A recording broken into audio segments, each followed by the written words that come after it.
শরবত খাইতে মন স্যার ব্যাগারে বৃষ্টির ভিতরে শরবত খাইবো বলে। হ্যাঁ ওই আমরা জসিম ভাইয়া করবে তো আছি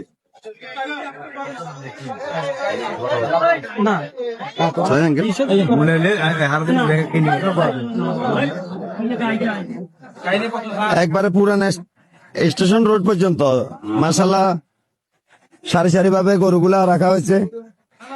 এখনো তেমন একটা ক্রেতার দেখা নাই। যারা বিক্রেতা তারা মাশাআল্লাহ খুবই ধৈর্যের সহিত দাঁড়ায় রয়েছে, দেখতে পাচ্ছেন। আল্লাহ সারাছে মানে বৃষ্টিটা হয় না, বৃষ্টি হলে গেছে কি একটা পরিস্থিতি হইতো, গরু বাজারের অবস্থাটা অনেক খারাপ হয়ে যেত। তো সবাই দোয়া করবেন যাতে আজকে অন্তত বৃষ্টিটা না আসে।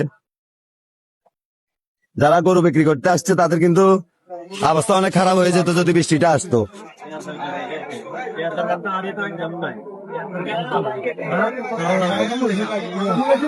এটা হচ্ছে মূল গরু বাজার, পুরা বছর যে গরু বাজারটা আছে এটার সামনে আছি এখন।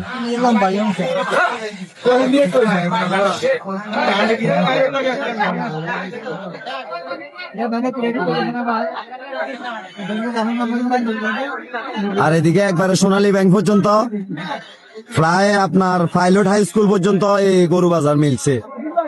হাজার হাজার লক্ষ লক্ষ গরু নিয়ে আসছে সবাই, কিন্তু ক্রেতার দেখা নাই।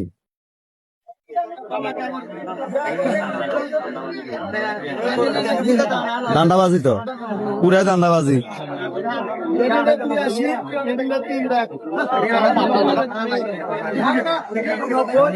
আপনাদের কাছে কেমন লেগেছে অন্তত কমেন্ট বক্সে জানাতে বলবেন না। আল্লাহ হাফেজ, বাংলাদেশ জিন্দাবাদ, মানবতার জয় হোক। আসসালামু আলাইকুম।